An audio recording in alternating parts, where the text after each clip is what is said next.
So we've taken a look at adding more interesting detail and shapes to our Voronoi fractures with the interior detail SOP and via clustering. But there's another interesting option to create more interesting pieces, and that is to deform the object before we fracture it and then reverse that deformation after the fracture. And that'll create some more interesting shapes that are not like these standard straight lines. But before we take a look at setting up that deformation, let's take a quick look at what happens to the attributes when you run a fracture. Now let's go back to our original box geometry here, just a basic cube with no subdivisions and 8 points, and we're going to give this a color gradient across the z-axis. So I'll drop in a wrangle node, and we'll say at CD equals 1, 0, 0 in curly braces, and that will make all the points red. Quick note on setting vector values like color. You can use this curly brace syntax when you're putting in explicit numeric numbers. If you're using variables or expressions or anything, then you'll need to use the set function instead of just defining that in curly braces. But we can also set each component of our vector individually without using either the set function or the curly braces. So we can say at cd.r equals, and I'll use a bounding box lookup function for this. That'll be rel bbox from input 1 based on our position p. And just to get the z component of that, I'll use this index of 2.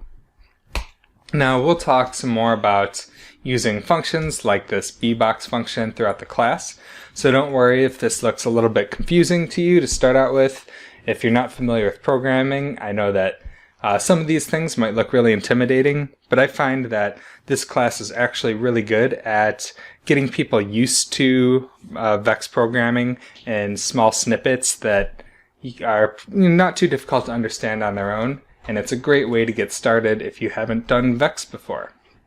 For now, all you need to know is that this rel bbox function will return a value from 0 to 1 for each x, y, and z dimension based on the position you provide. So in Vex, this at p always refers to the point position of the current point that the wrangle is processing. And this first argument here just means we're looking at the first index of that, the first input to that wrangle node. And the wrangle inputs are numbered starting at 0. So it's 0, 1, 2, 3. And this rel bbox function, like I said, is returning a 0 to 1 value based on where it is in the bounding box for x, y, and z. And this extra 2 specification here means we're only interested in the z component. So we're setting that red color based on the z position. Let's rename our wrangle node to keep things clean. And if we look at the spreadsheet for that wrangle and then go over to the points here, you'll see that all of our points either have a value of pure black or pure red. And we're seeing a gradient across the surface because it's interpolating those colors across the surface, kind of figuring out what that blend would be based on each of the individual point colors. But you'll notice that we have 50% red here, but that's not actually stored in a point. But when we do a fracture on our geometry, we go to our Voronoi fracture output, we can isolate one of these points in the middle to test it out. So just go to your point selection, and you can grab any old point in the middle here. I'll just pick that one and hit delete, which will create a blast node. And then on that blast node, I'll flip it to delete non-selected. So it just isolates this one point in the middle of that fracture. And if you look at the spreadsheet for that one point, you can see this has a red value, in this case of 0.531084. So whenever the Voronoi fracture, or a Boolean fracture for that matter, makes a cut in the geometry, it'll figure out what the value of that point would be based on the surrounding points and how close it is to them. It'll do this for any numeric value, not just color, and this will be very important for our pre and post deformation setup. Now let's delete that blast node, and we can delete this color as well. And let's set a rest position on our box here before we deform it. So you can just drop in a rest position node, and you'll see that creates a rest attribute that's just a copy of our point position. And this is really useful because when our point positions change, this rest position won't change, so that we can always get our geometry back to its original position after some deformation. However, because this plane cube is only 8 points, this is not very suitable for deformation right now. We're going to apply our deformation with an attribute noise, and in its current state, we'll see what happens if you just say we're going to deform the attribute P, and then let's start turning up our amplitude here, like so. You can see that that's just moving all the points around. We're going to need a lot more detail in order to get some interesting deformations out of this. So let's just increase the subdivisions on our box here. You can do this lots of different ways. You could subdivide it. You could use a divide node with the bricker option, like so. Turn off convex polys. You can do a bricker here. That's another way to do it. Or you can just use the original box itself, of course. So you can just switch this from a polygon to a polygon mesh instead. And we could increase the number of divisions, like so. You can see it's not using a uniform distribution because it's smaller in Y. So we might want to turn down the number of Y divisions to keep things nice and square. And that gives us a lot more detail to work with in our deformation. So now if we go back to our attribute noise, you can see this is doing something much more interesting to that surface. I'm going to raise the element size here so that we get just bigger shapes deforming that surface. Maybe that looks like a decent starting point. I'm at a value of 6 there.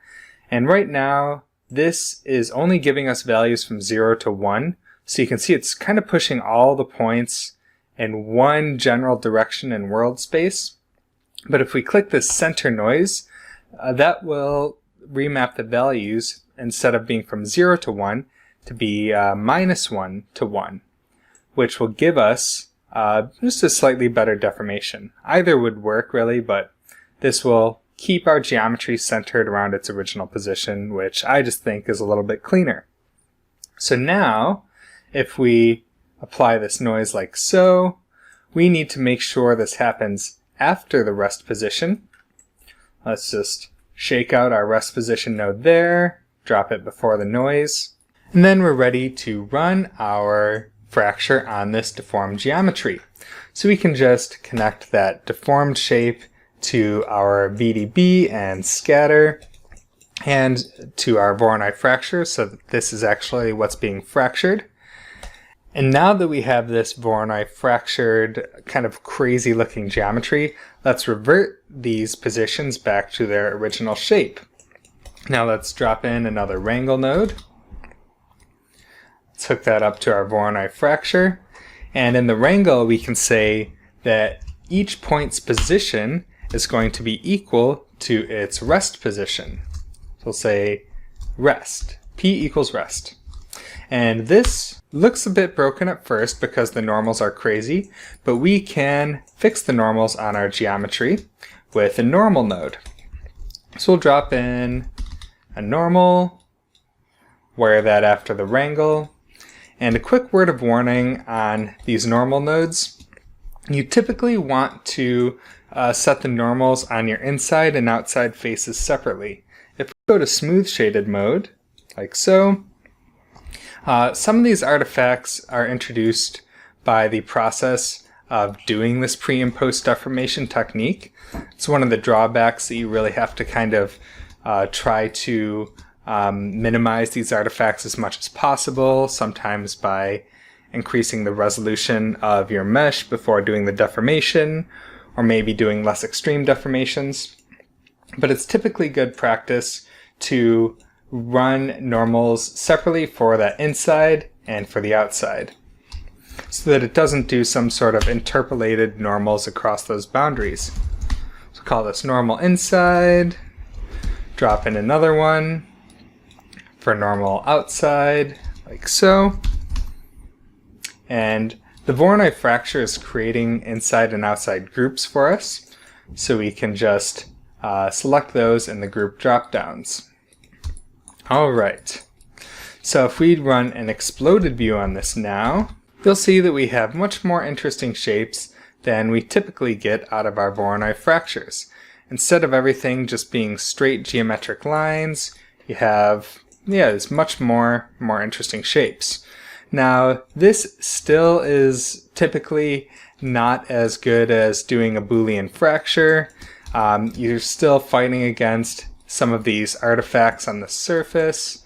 Some of those might be less visible in render, but this is still not, the most interesting set of shapes. And we can push this further with variations on that noise attribute, but yeah, typically I would just recommend going to Booleans if you just want to get more interesting shapes.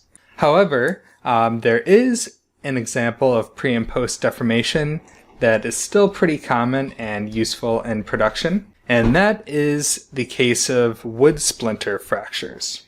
For the wood splinter example, we can delete our normal nodes and our revert to rest position, and we can get rid of the rest position and attribute noise as well. We're going to use a slightly different technique for this one. So this box, let's turn this into a shape that's more representative of perhaps wooden plank. So we can maybe make this a bit bigger in Y, maybe 20 units. And we'll make this pretty small in X and pretty small in Z as well. I'll also make the background dark because some things are a little bit easier to see that way. And it looks a little bit nicer as well, in my opinion. So for this wood splinter example, we're just going to use a transform node to squish down the geometry instead of adding noise to the geometry.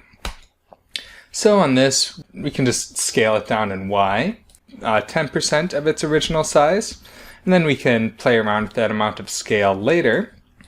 And I'll call this Y squish.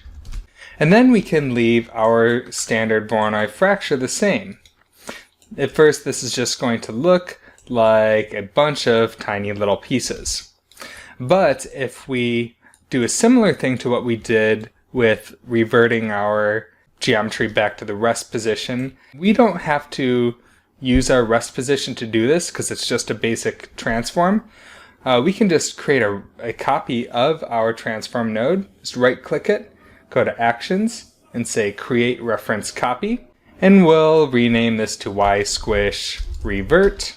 And if you control shift click on this invert transformation parameter here, you'll see that all of the other parameters are referenced to our original Y transform, so this will get the exact same values on this one, except for that one that we've unlinked there. And we'll turn that on to invert transformation so that this gets back to precisely its original position.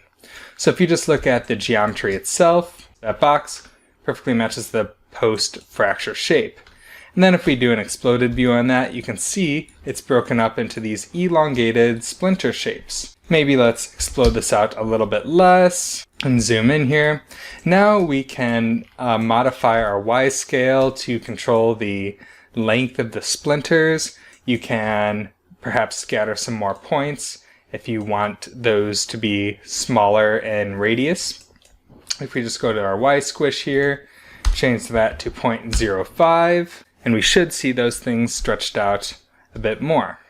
And this is one of those cases where the Voronoi technique is actually probably preferable over Boolean techniques, because Boolean techniques, as you'll see shortly, require you to make explicit cutter geometry to define all the shapes. And it would be quite a pain to define cutter shapes for all of these little splinters here, whereas you can see with pre and post scaling, that's pretty straightforward to achieve in a Voronoi fracture. And of course, you can make this look even nicer by combining this splintering technique with the clustering technique that we saw in the previous video.